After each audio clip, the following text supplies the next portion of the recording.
আসসালামু আলাইকুম। শেখ হাসিনা কোথায় আছেন? কেমন আছেন? সুস্থ আছেন নাকি অসুস্থ?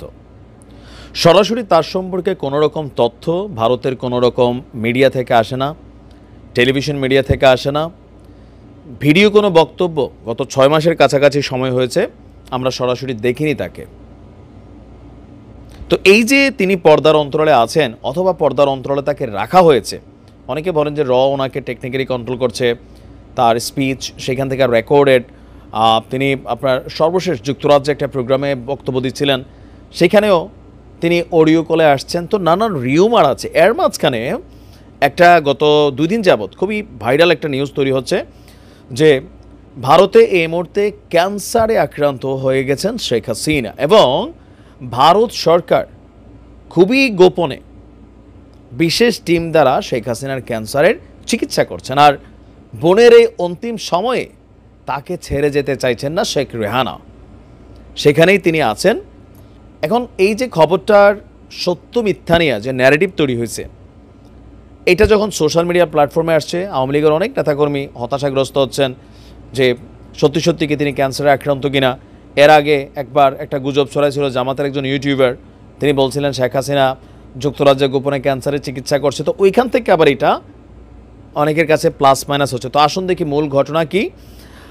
যে প্রাণঘাতী ক্যান্সারে আক্রান্ত ক্ষমতাচ্যুত প্রধানমন্ত্রী শেখ হাসিনা, আর এই অবস্থায় তার রাজনৈতিক কোনো আশা আকাঙ্ক্ষা নেই।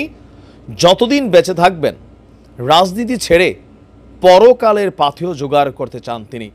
শেখ হাসিনার স্বাক্ষর করা এমন একটা বিবৃতি সামাজিক যোগাযোগ মাধ্যমে ঘুরছে।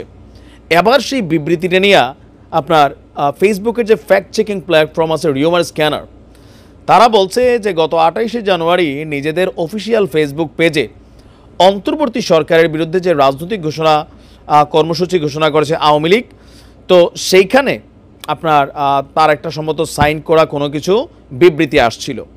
তো সেই বিবৃতিটারই কেউ লাইরা চাইরা কিউ কার্ড বানাইয়া একটা বিবৃতি প্রকাশ করছেন, যেটা যে তিনি ক্যান্সারে আক্রান্ত, এটা তিনি স্বেচ্ছায় স্বীকারোক্তি দিয়েছেন। বেসিক্যালি এটা হচ্ছে আপনার একটা গুজব। তো চিঠিটা কী ছিল পুরা? প্রিয় দেশবাসী, আপনারা নিশ্চয়ই অবগত আছেন যে আমি শারীরিকভাবে অত্যন্ত অসুস্থ।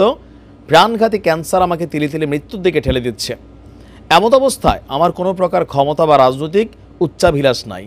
আমি আজ স্পষ্ট জানাচ্ছি যে আওয়ামী লীগের ফেসবুক পেজ হ্যাক করে বিএনপি জামাতের লোকেরা বিভিন্ন উস্কানিমূলক প্রোপাগান্ডা ছড়িয়ে আওয়ামী লীগের নেতাকর্মীদের হরতাল, অবরোধ, জ্বালাও পোড়াও কর্মসূচির দিকে চালিত করছে, যা নিন্দনীয় এবং ঘৃণার। আমি বারবার বলছি, শান্তি চাই, পরকালের পাথেয় জোগাড় করতে চাই। দ্ব্যর্থহীন ভাষায় বলতে চাই, আমি এখনও আওয়ামী লীগের সভানেত্রী এবং এইসব সন্ত্রাস, জ্বালাও পোড়াও কর্মসূচি এগুলোর সাথে আমার সম্পর্ক নেই। এমত অবস্থায় দেশবাসীর প্রতি আহ্বান, এই দুর্বৃত্ত আগুন সন্ত্রাসীদের বিরুদ্ধে গণপ্রতিরোধ তুলুন এবং আইনশৃঙ্খলা রক্ষা বাহিনীর তুলে দিন। জয় বাংলা, জয় বঙ্গবন্ধু। তো রিউমার স্ক্যানার বলছে যে এই বিবৃতিটা আসলে আসল নয়। বেসিক্যালি তিনি এমন কোনো বিবৃতি দেন নাই, আর আওয়ামী লীগের অফিসিয়াল ফেসবুক পেজ পর্যবেক্ষণ করে এই ধরনের চিঠির অস্তিত্ব খুঁজে পাওয়া যায়নি। পরবর্তীতে আপনার এখানে জাতীয় প্রতীক, হিন্দি বাংলা সংমিশ্রণ, শেখ হাসিনার নাম হিন্দি এবং ইংরেজিতে থাকার মতো নয়। এই চিঠিতে বেশ কিছু অসঙ্গতি দেখা যায়, যেটা আপনার থাকার কথা নয়। এছাড়া আওয়ামী লীগের ফেসবুক পেজ হ্যাক করা হয়েছে এমন কোনো তথ্য আওয়ামী লীগ বলেনি। আর দিন শেষে এই যে গুজববাজ সব দলে আছে, এক একজনের মতন গুজব ছড়ান, যে যারে গুজব ছড়ায় আসলে শান্তি পায়, ওই অবস্থা আর কি। তো আওয়ামী লীগের নেতাকর্মীরা অনেকেই যারা হতাশাগ্রস্ত হয়েছেন যে তিনি মারা যাবেন, আবার অনেকে খুশি হয়েছেন যে ঠিক আছে পৃথিবী আওয়ামী লীগ মুক্ত হচ্ছে। বিষয়টা এরকম না, সুস্থ আছেন। আর এই বয়সে বার্ধক্যজনিত অসুস্থতা সামান্য থাকতেই পারে, সবারই আছে। তার মানে এই খবরগুলা গুজব। ভালো থাকুন।